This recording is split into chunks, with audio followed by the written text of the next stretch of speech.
નમસ્કાર, હું છું કિરણ કાપુરે. તમે જોઈ રહ્યા છો નવજીવન ન્યૂઝ. બોલે છે વિધાનસભામાં આજે તોફિક ગાચી આપણી સાથે છે.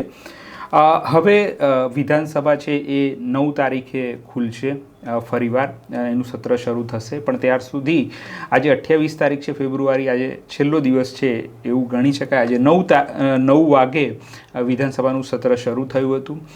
જે કંઈ તોફિકે પોતાની આંખોથી જોયું, કાનોથી સાંભળ્યું, તે વિશે આજે વાત કરીએ.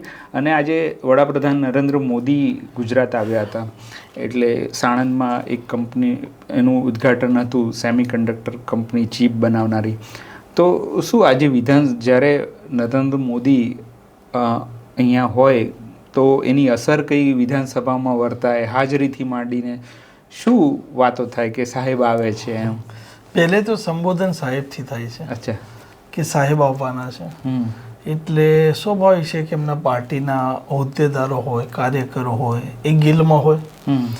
સાથે ધારાસભ્યો છે સત્તા પક્ષના, એ પણ ગિલમાં હોય.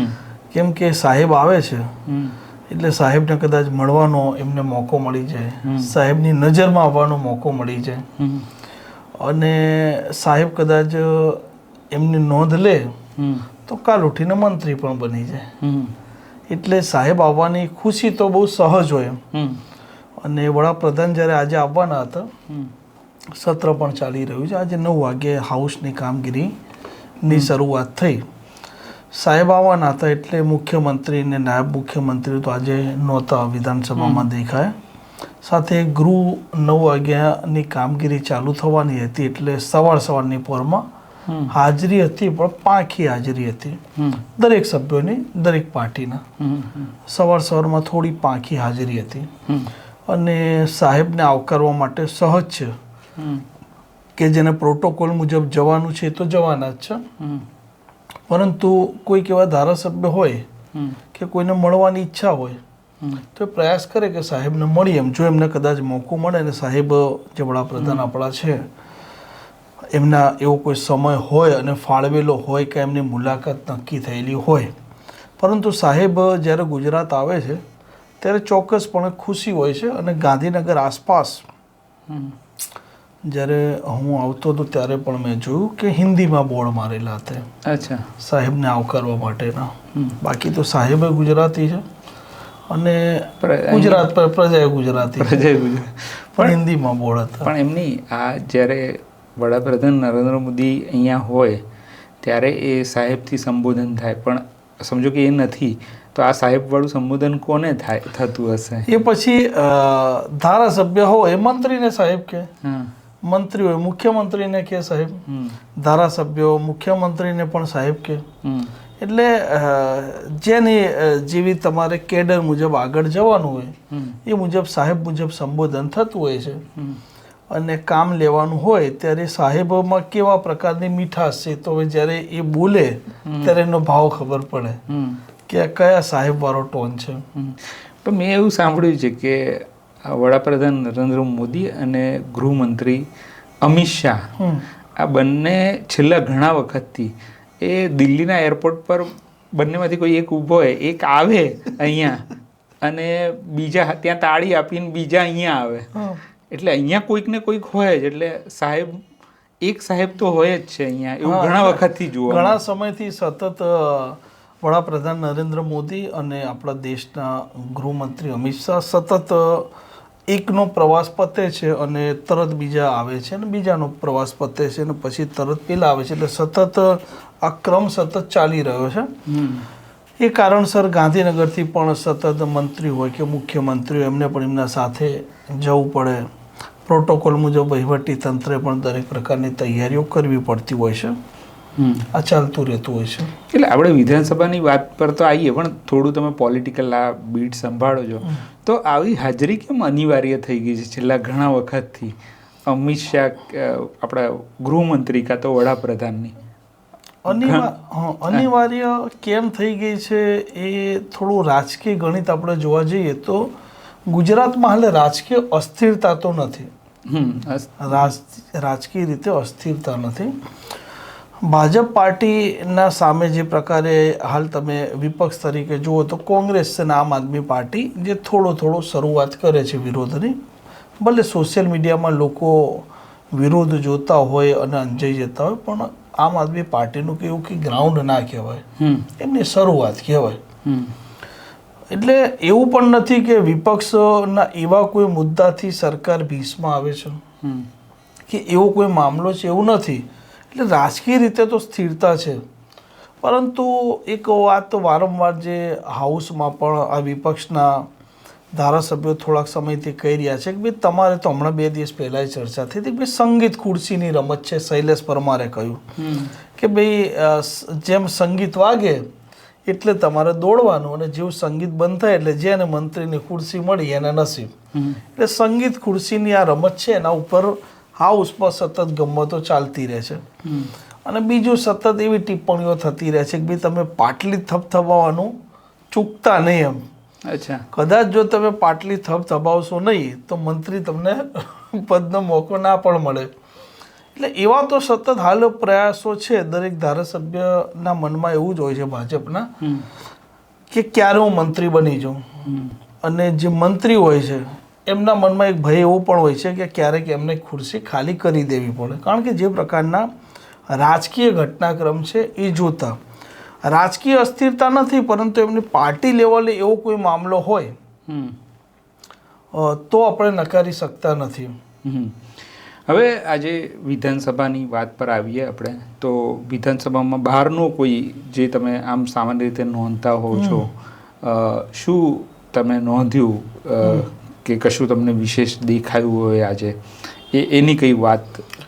જનરલી જ્યારે ગેટ નંબર 4થી આપણે પ્રવેશ કરીએ છીએ સમયે જે આખું સચિવાલયનું પ્રિમાઇસીસ છે એમાં અંદર તો એસટી બસ કેવું નથી આવતું, પરંતુ બસ સ્ટોપ છે, બસ સ્ટેન્ડ છે. તો આપણે 4 નંબરના ગેટથી પ્રવેશ કરીએ છીએ, ત્યારે એક બસ સ્ટેન્ડનું બોર્ડ મારેલું છે. એનાથી તમે આગળ જશો તો પણ બસ સ્ટેન્ડનું બોર્ડ મારેલું છે.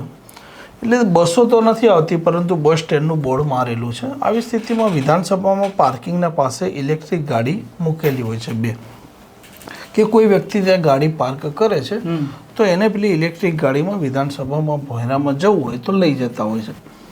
તો આ સ્ટોપ માર્યું છે. કદાચ ઘણા એવા પણ લોકો હોય છે કે જે લોકો ગેટ નંબર 1 અને ગેટ નંબર 4 છે ત્યાંથી, કારણ કે ગુજરાતના અનેક મુલાકાતીઓ પોતાના પ્રશ્નોને રજૂઆતને લઈને 12 મહિના આવતા હોય છે. એમને મંત્રીને મળવાનું હોય, વિભાગના કોઈ અધિકારીને મળવાનું હોય, તો એ બહારથી બસમાં આવવાવાળો વ્યક્તિ છે, નાનો માણસ છે, તો એને પહેલે તો અંદર બિલ્ડિંગો જોઈ ના હોય. તો અત્યારે તો એ લોકો આ વ્યવસ્થા રાખી છે કે ભાઈ આ ઇલેક્ટ્રિક ગાડી પાર્કિંગ આગળ રાખે છે, પરંતુ બસ સ્ટોપનું જે બોર્ડ મારેલું છે કે ત્યાં કદાચ એવી પરંપરા કે ભાઈ મુખ્યમંત્રી કે નાયબ મુખ્યમંત્રી આ મામલે વિચાર કરે અને ત્યાંથી એવી ગાડી ઇલેક્ટ્રિક મૂકે કે જે મુલાકાતીઓ કે જે રજૂઆતવાળા આવતા હોય છે, મહિલા હોય, પુરુષ હોય, બાળકો પણ હોય છે, એ જે ચાલતા હોય એમને ત્યાંથી લઈ જાય અને ચોક્કસ એક જગ્યા નક્કી કરે કે ભાઈ ત્યાંથી પાછા એક SS1 ના બહાર રાખે ને એક SS2 ના બહાર રાખે, અને એ રીતના નક્કી કરી લે કે ભાઈ મુલાકાતીઓ માટે આટલી પણ એક સરળતા થઈ શકે. એટલે હાલ આ સ્ટોપ હું જોતો હોઉં છું, પણ ત્યાં સ્ટોપ હોય છે પરંતુ આવી કોઈ વ્યવસ્થા નથી. પરંતુ આવું થાય તો જે રોજબરોજવાળા અને સાથે સાથે જે રજૂઆતવાળા છે એમને એક રાહત રહે. બીજું એક નોંધ્યું એવું કે ગુજરાત પોલીસમાં ફરજ બજાવનાર એક પૂર્વ પોલીસ વડા, પૂર્વ SP પ્રદીપસિંહ જાડેજા એ નિવૃત્ત થઈ ચૂક્યા છે. અને નિવૃત્તિ બાદ એવા જ એક વ્યક્તિ છે, પોલીસ ઇન્સ્પેક્ટર છે DB ડાભી, હાલ સચિવાલયમાં જ એમની ફરજ છે, પોલીસ ઇન્સ્પેક્ટર છે DB ડાભી. એ અધિકારીને જ્યારે તમે જુઓ ત્યારે નિવૃત્ત SP છે ને એમના જેવો જ એમનો ચહેરો મળતો આવે છે. એટલે આવું અનેકવાર મારા સાથે પણ બનેલું છે કે જ્યારે એમને હું જોઉં ને ત્યારે ચોક્કસપણે હું પ્રદીપસિંહ જાડેજા જે નિવૃત્ત SP છે એમને હું યાદ કરતો હોઉં છું. અને આજે મેં એમના સાથે વાત પણ કરી, એટલે એમણે એ પણ એકરાર કર્યો DB ડાભીએ કે મને પણ અનેક લોકોએ કહ્યું છે કે તમે પ્રદીપસિંહ જાડેજા જેવા જે SP નિવૃત્ત થઈ ગયા છે એમના જેવા તમે લાગો છો. સાથે વિધાનસભા જે આખું સંકુલ છે, તો વિધાનસભા સંકુલમાં અલગ અલગ પ્રકારના ભીતો પર ચિત્રો છે, એ દોરેલા નથી પણ ટીંગાળેલી છે ફ્રેમો, એ તમે જોઈ શકો છો. અને આજે મુલાકાતીઓ હતા પણ પેલું 9 વાગ્યાનું હાઉસ ચાલુ થયું એટલે એકંદરે સંખ્યા ઓછી હતી. એમાં ખાસ કરીને વિદ્યાર્થીઓના મેં 2 થી 3 ગ્રુપ જોયા. બાકીના અન્ય મુલાકાતીઓ સામાન્ય જે હતા એ ઓછા હતા. અને ધારાસભ્યમાં હું વાત કરું તો ચૈતર વસાવા અને ગોપાલ ઇટાલિયા તેમના મત વિસ્તારમાંથી એ લોકો 50, 100, 150 માણસોને વિધાનસભા લાવે છે. વિધાનસભા આખી બતાવે છે કેવી રીતે કામગીરી ચાલે છે એનું પણ એ લોકો ત્યાંના એમના મત વિસ્તારના અલગ અલગ ગામના લોકોને લાવ્યા બાદ સમજાવે છે. ગઈકાલે વિસાવદરથી પણ લોકો આવ્યા હતા અને ડેડિયાપાડાથી પણ લોકો આવ્યા હતા. આ બહુ સારી પ્રવૃત્તિ કહેવાય કે તમે એઝ અ વિધાનસભ્ય તમારા ત્યાંના મતક્ષેત્રના લોકોને લાવો ને આ વિધાનસભા બતાવો, પ્રોસેસ બતાવો કેવી રીતે વિધાનસભા કામ કરે છે ને જમાડે પણ છે. સાથે એ લોકો જમાડે છે. પણ આવું બધા વિધાનસભ્યો કરે છે કે બહુ ગણતરીના એટલે જનરલી આ લોકોએ તો એક પ્રક્રિયા રાખી છે કે રોજબરોજ 50, 100, 150, 50, 100, 150 ને લાવવા. અન્ય જે ધારાસભ્યો છે એ પણ લાવતા રહેતા હોય છે પણ એ લોકોની આ લોકોના મુકાબલે હું એવું માનું છું કે પ્રયાસ ઓછો રહેતો હોય છે. પણ આ બીજી વસ્તુ કે આજે છેલ્લો દિવસ હતો, હવે 9 તારીખ તમે કીધું સોમવારે આ એક અઠવાડિયું રજા છે. હોળી ધૂળેટી છે. અચ્છા. એટલે જાહેર રજા પણ છે એટલે સ્વાભાવિક છે કે જે સભ્ય છે, જે ધારાસભ્ય છે એ લોકો એમના મત વિસ્તારમાં જાય, એમના લોકોને મળતા હોય છે, એમના સાથે સંવાદ કરતા હોય છે, તહેવારની એમના સાથે ઉજવણી કરતા હોય છે. એટલે એ કારણસર એક અઠવાડિયું હાઉસની રજા છે. એટલે 9મી તારીખે અને સોમવારના રોજ 12 વાગે હાઉસ છે એની કામગીરી શરૂ થશે. ઓકે. હવે આપણે ગૃહમાં આજે જે પ્રશ્નોની ચર્ચા થઈ હોય એના પર આવીએ. મને લાગે છે આજે સીએમ અને ડેપ્યુટી સીએમ હાજર નહોતા. ના, આજ હાજર નહોતા. એ વડાપ્રધાન આવ્યા હતા, ત્યાં ગયા હતા. પણ જે બીજા મુખ્ય મુદ્દાઓની ચર્ચા થઈ હોય, કેટલાક એવા મુદ્દા કયા હતા જે અગત્યના, જે દર્શકોએ જાણવા જોઈએ? જો પહેલું તો એક રાજ્ય સરકારે આજે એક વાત કરી હાઉસમાં આરોગ્યને લઈને કે જે દીકરીઓ છે 14 થી 15 વર્ષ સુધી એમને સર્વાઇકલ કેન્સરની હવે એક રસી આપવામાં આવશે. અમદાવાદ 5.5 લાખ દીકરીઓ 5.5 લાખ દીકરીઓ છે એમને સર્વાઇકલ છે એની રસી આપવાની જાહેરાત કરી છે. કેન્દ્ર સરકારનો આ એક પ્રોજેક્ટ છે અને આ કાર્યક્રમ છે. અને આ મામલે ચર્ચા જ કરી હતી પ્રફુલ્લ પાનસુરિયાએ કે ભાઈ સર્વાઇકલ કેન્સર છે તો એને લઈને આ જે રસી છે ને એ 5.5 દીકરીઓ છે એમને આપવામાં આવશે. પણ એક આખા ગુજરાતમાં કે આખા ગુજરાતની 5.5 14 થી 15 વર્ષ સુધીની જે દીકરીઓ છે ને એમને લઈને. ઓકે. એટલે આ મોટો નિર્ણય છે. બહુ જ મોટો નિર્ણય છે. અને જે દીકરીઓ છે તો એ લોકોને એક સર્વાઇકલ કેન્સર અને બીજું આપણે કહી શકીએ કે સ્તન કેન્સરના જે અમુક સમસ્યા રહેતી હોય છે. એટલે આ મામલાઓને લઈને આ જે મામલો છે આ મામલો સારો છે. 5.5 લાખ દીકરીઓને રસી સોલામાં આપવામાં આવશે.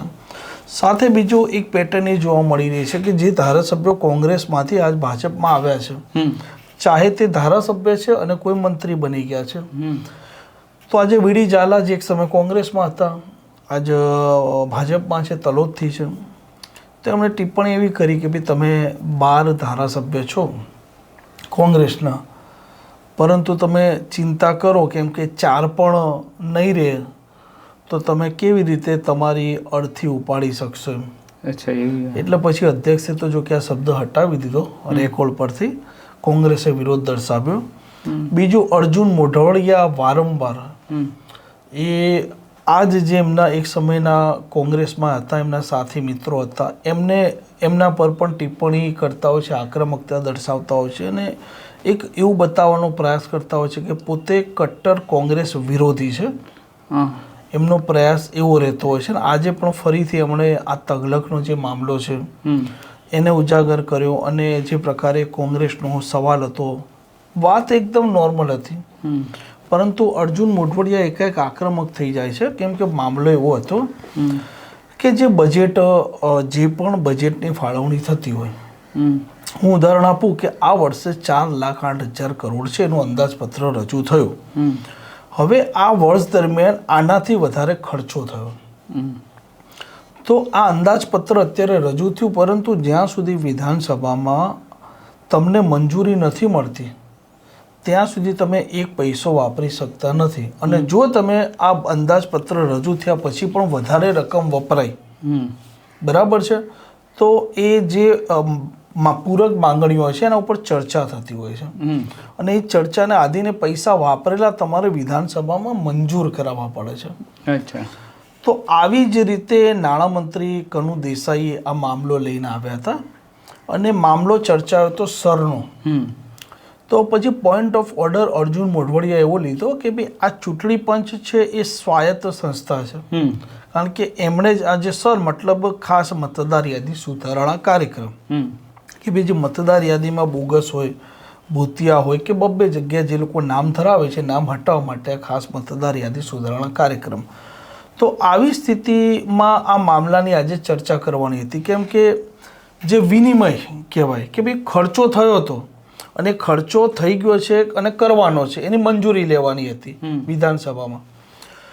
તો Arjun Modhwadia point of order એટલે લાયા કે આની ચર્ચા થવાની હતી. એટલે અર્જુન મોઢવાડિયાએ એવું કીધું કે ભાઈ આ મામલો ચૂંટણી પંચ સ્વાયત્ત સંસ્થા છે એટલે તમે એની ચર્ચા કરી શકતા નથી, એવું એમણે વાત એવી કરી. એટલે કોંગ્રેસના અને આપણા ધારાસભ્યોએ વાત એવી કરી કે ભાઈ અમારે એ સ્વાયત્ત સંસ્થાની ચર્ચા નથી કરવી, પરંતુ આ જે વહીવટી તંત્રનો ખર્ચો થયો છે અને આ ખર્ચો કરવા માટે વહીવટી તંત્રનો ઉપયોગ થયો છે, અને આવી સ્થિતિમાં આ રાજ્યના જે મતદારો છે એ લોકોના નામ કપાયા છે, એમનો મત અધિકાર છીનવવામાં આવ્યો છે, તો અમે એની તો ચર્ચા કરી શકીએ.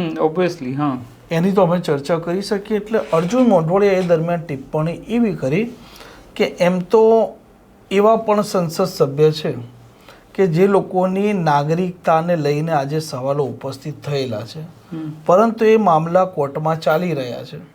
કોને ઉદ્દેશીને કહ્યું? હું કહું તો એની પણ આપણે હાઉસમાં ચર્ચા નથી કરી શકતા. તો તમે વિચાર કરો કે સુબ્રમણ્યમ સ્વામી એ વારંવાર રાહુલ ગાંધીની બે નાગરિકતાનો મામલો ઉજાગર કરે છે. તો અર્જુન મોઢવાડિયા ફરી વખત રાહુલ ગાંધીનું નામ લીધા વિના આ જ હાઉસમાં મેં ઉલ્લેખ કર્યો. એટલે અર્જુન મોઢવાડિયાનો સતત જે પ્રયાસ છે એ પ્રયાસ એ રીતનો છે કે પોતે કટ્ટર કોંગ્રેસ વિરોધી છે ને એ રીતનું એ દર્શાવવાનો પ્રયાસ કરી રહ્યા છે. પણ એ આમ તો સમજો કે હાર્ડકોર ભાજપી થઈ જાય તો એમણે કટ્ટર વિરોધ કોંગ્રેસનો દર્શાવવાનો જરૂર નથી. જો એ હાર્ડકોર પણ એ વારંવાર રાહુલ ગાંધીને આ દિશા, અને બીજું તરફ પેટર્ન હું એ જોઈ રહ્યો છું કે જે લોકો કોંગ્રેસમાંથી ભાજપમાં આવ્યા છે એ લોકો આ કોંગ્રેસના જે હાલ સભ્યો છે એમને સંભળાવી રહ્યા છે, અને ભાજપના જેટલા જે મૂળ જેનો મૂળ કુળ ભાજપ છે એ ધારાસભ્યો મજા લઈ રહ્યા છે અત્યારે. અચ્છા, એ શાંતિથી હસે છે અને શાંતિથી લોકો મજા લે છે. એટલે આમને બ્રીફ કરવામાં આવી હશે કે તમારે કોંગ્રેસ વિરુદ્ધ બોલવાનું કે નહીં, એવું. એટલે આ કોઈ તમે કરી ના શકો, પણ જો આમનું તમે ઓબ્ઝર્વ કર્યું હોય તો પછી એ જ એનો મતલબ નીકળે છે. બ્રીફિંગ તો નહીં, પણ કદાચ સતત એવો બતાવવાનો પ્રયાસ કરતા હોય કે ભાઈ અમે અમને સતત હવે વિરોધી છે, એવો એમને બતાવવાનો પ્રયાસ હોય. હા, કારણ કે અમને ભાજપમાં હવે ટકી રહેવું છે. હવે તમે આની વાત કરી, બીજું કશું વિશેષ તમે કશું નોંધ્યું હોય, કોઈની હાજરી નોંધી હોય?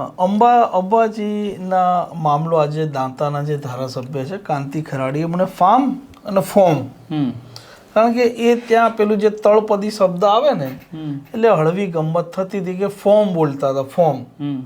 પણ મૂળ આપણે નહીં કહેતા ફાર્મ હાઉસ. એટલે પછી અધ્યક્ષે એ રીતની ટકોર કરી કે ભાઈ એ ફોર્મ બોલી રહ્યા છે, બરાબર છે, પરંતુ તમારે એનું ફાર્મ ગણવું.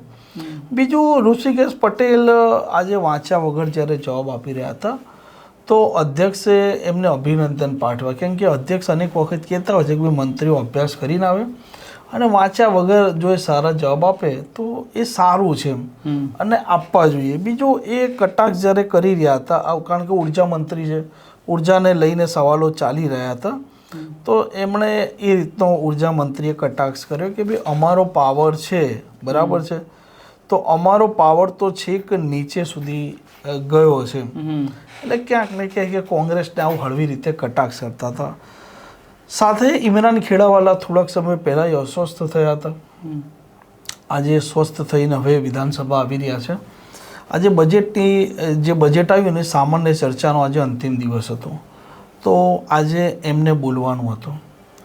તો એ દરમિયાન એમણે મામલો ઉજાગર કર્યો જે લઘુમતી આ રાજ્યમાં 10% સંખ્યા છે, તો અલ્પસંખ્યક નાણાં નિગમ છે કે હજ કમિટી છે કે એને રાજ્ય સરકાર બજેટમાં એમનો એવી વાત હતી કે કોઈ પણ પ્રકારનો કોઈ ઉલ્લેખ જ કરવામાં નથી આવતો, રકમ પણ ફાળવવામાં નથી આવતી.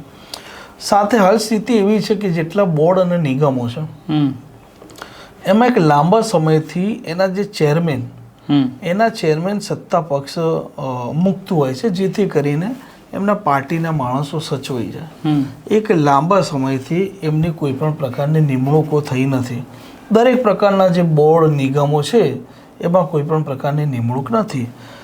અને ઇમરાન ખેડાવાલા અને એમના કટ્ટર જે હરીફ છે એલિઝબેથના ધારાસભ્ય અમિત શાહ, તો ઇમરાન ખેડાવાલાએ આ જ્યારે અંદાજપત્ર ઉપર એ વાત કરી રહ્યા હતા સામાન્ય ચર્ચામાં, તો એમણે એ રીતના એક આતો મામલો એમણે કહ્યો, પણ સાથે એવું કહ્યું અસાન ધારાનો જે મામલો છે ઉજાગર કર્યો કે 1985 આસપાસ જે તોફાનો થયા ને પછી અમદાવાદમાં એક અસાન ધારાનો મામલો સામે લાગુ કરો ને પછી એ અમદાવાદ પૂરતો હતો, પછી આખા ગુજરાતમાં હલાવી ગયું. એટલે અવારનવાર અમિત શાહ અસાન ધારાનો મામલો અમદાવાદમાં ઉજાગર કરતા હોય છે.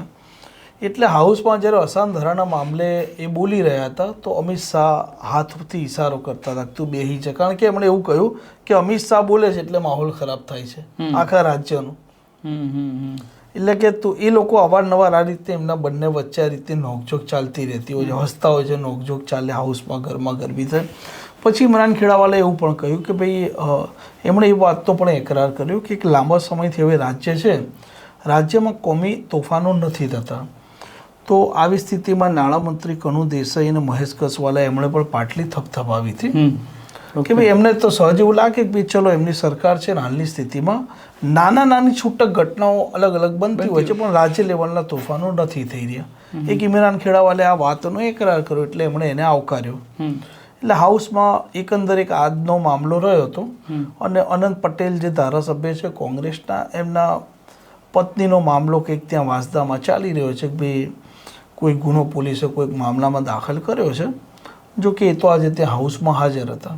એટલે એકંદરે હાઉસમાં આજે કામગીરી આવી રીતે રહી. એમ ઓકે, હવે છેલ્લો સવાલ આ ટોપિક કે હવે વિપક્ષમાંથી બહુ જ બધા લોકો ભાજપમાં આવ્યા, એટલે આ ભાજપ કેન્દ્રમાં પણ એવું થયું, તો ભાજપની જે સ્ટ્રેટજી છે એ બહુ સફળ જઈ રહી છે એવું તમને લાગે છે કે આપણે જે વિરોધીઓ એને સમાઈ જ લેવાના એમ? હા, જે એનું કારણ એ છે કે એમના માટે પડકાર ઊભો ન થાય. હા, એટલે આ તો બહુ સરળ એનું એનાલિસિસ છે, પણ એ સક્સેસ બી જઈ રહ્યું છે. હું નામ નથી આપતો કારણ કે અત્યારે કદાચ એમને હું નામ આપું તો એ વધારે પડતું કહેવાશે, પરંતુ જે હું સમજી રહ્યો છું પોલિટિક્સ, વિધાનસભામાં સતત ત્યાં રહું છું, તો આવનારા દિવસોમાં તમને એવા ચહેરા જે અત્યારે હાર્ડકોર સરકારનો કે ભાજપનો વિરોધ કરતા હોય છે, એવું નથી કહેતો એકલા ધારાસભ્ય, પણ એવા ચહેરાઓ પાર્ટીઓના, આમ આદમી પાર્ટી હોય કે કોંગ્રેસ હોય, બંને ધારાસભ્ય આવી ગયા, તો એવા લોકો કદાચ વિધાનસભાની ચૂંટણી નજદીક આવે તો એવી પરિસ્થિતિમાં પણ એ લોકો ભાજપમાં જાય તો પણ નવાઈ નહીં. મને નવાઈ નહીં લાગે. ઓકે, મને નવાઈ નહીં લાગે. હા, તમે એ પારખી ગયા છો. હા, મને નવાઈ નહીં લાગે. ઓકે, તો આ હતી તૌફિક સાથેની ચર્ચા. લોકશાહીમાં વિરોધ પક્ષની જરૂર હોય છે, કારણ કે પ્રજાના મુદ્દા જે છે ખરેખર એ જ ઉપાડે છે, અને અત્યારે જે આપણે જોઈ રહ્યા છે આ સત્ર જે રીતે ચાલી રહ્યું છે અને જે વિરોધ પક્ષના નેતાઓ છે એ સતત ડિજિટલ મીડિયામાં આવીને વાત કરી રહ્યા છે, તો એમની જરૂરિયાત છે જો આખો વિપક્ષ એ રીતે જે શાસક પક્ષ છે એમાં જતો રહે તો એમાં આખરે નુકસાન પ્રજાને છે. વિપક્ષ નહીં હોય તો એમ સમજી લેવાનું કે બહાર તમે કોઈ પણ પ્રકારની સભા, કોઈ પણ પ્રકારના નિવેદન આપો છો, પરંતુ આ જ હાઉસ જ મુખ્ય છે. સરકારને કોઈ પણ પ્રકારનો કાયદો લાવવો હોય, કોઈ પણ પ્રકારની પોલિસી બનાવવી હોય કે કોઈ પણ પ્રકારનો નિર્ણય લેવો હોય, ક્યાં તમારો અવાજ સરકાર ચાલુ દિવસોમાં નથી સાંભળી રહી, તો આ વિધાનસભાનું સત્ર જ્યારે ચાલતું હોય છે, આવી સ્થિતિમાં વિપક્ષ અવાજ ઉઠાવશે તો સરકારે એ કામ કરવું પડશે. એટલે વિપક્ષ એટલો જરૂરી છે. અને આ જ શબ્દો મને કહ્યા હતા વિધાનસભાના અધ્યક્ષ શંકર ચૌધરીએ જ્યારે એમના સાથે હું સંવાદ કરી રહ્યો હતો ત્યારે, કે વિપક્ષનો પણ એટલો જ રોલ જરૂરી છે અને સરકારની કમીઓ કે સરકારની ભૂલો એ પણ ઉજાગર કરવી જરૂરી છે.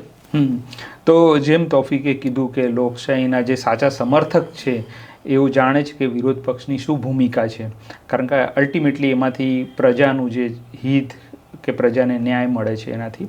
તો આ હતી બોલે છે વિધાનસભાની ચર્ચા. હવે સીધા આપણે 9 તારીખે જ્યારે સત્ર ભરાશે એ વખતે તોફિક જશે ત્યારે અમે ફરી કાર્યક્રમ લઈને તમારી સમક્ષ આવીશું. અત્યારે મને અને તોફિકને રજા આપશો. નમસ્કાર.